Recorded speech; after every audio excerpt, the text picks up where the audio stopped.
Ever heard of leopardology? Kiwi Bernhard, originally from South Africa, wrote a book a few years ago about what we can learn from leopards and how to hunt for profit in a tough global economy. The book was an instant bestseller, making Kiwi one of the most sought-after international speakers. One day, Kiwi gets a phone call from the Speakers Bureau inviting him to deliver the opening address at a very important Microsoft conference. Hundreds of vendors from around the world were going to be there, including Bill Gates himself. Even for Kiwi, this was a huge opportunity. And I saw that the particular date that they were asking me for happened to be a Saturday, which of course is Shabbat. I immediately said, it's a Saturday, and as you know, I don't work on Saturdays. The next thing he knows, Kiwi receives a phone call from one of the senior vice presidents of Microsoft, offering him an exorbitant sum of money. He says, double, triple, what do you need? I'll send you the check, you write it. I said, John, it's not about money. It's about Sabbath observance.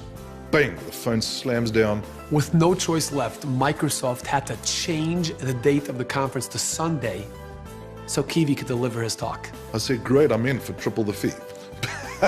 Just kidding. A few months later, Kiwi got a phone call from this senior vice president of Microsoft, who shared with him how he had just been with Bill Gates on his private jet with a bunch of top executives, and we're talking about Kiwi and the conference. And John explained, he says, yeah, it was the craziest thing, you know.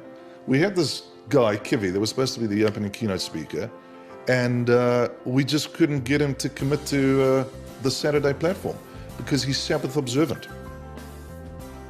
And John is explaining this to Mr. Gates, and he's saying, listen, we tried to make it happen, and we even threw money at him.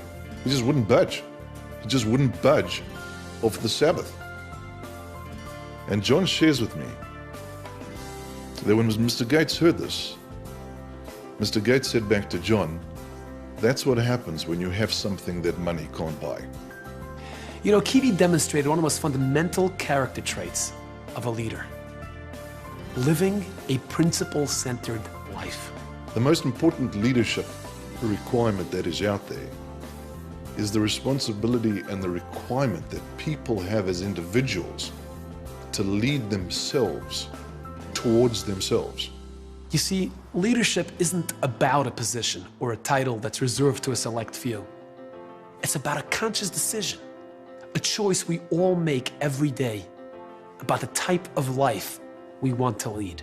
The principled, value-based liver says, I will not consume the world, I will choose the world. The pathway to that is to choose values.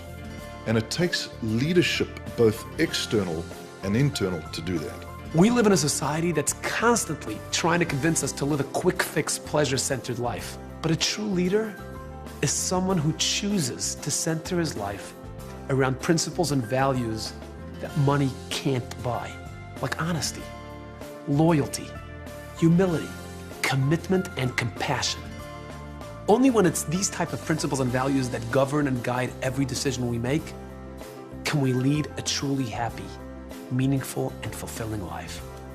Thanks for watching, and see you next time.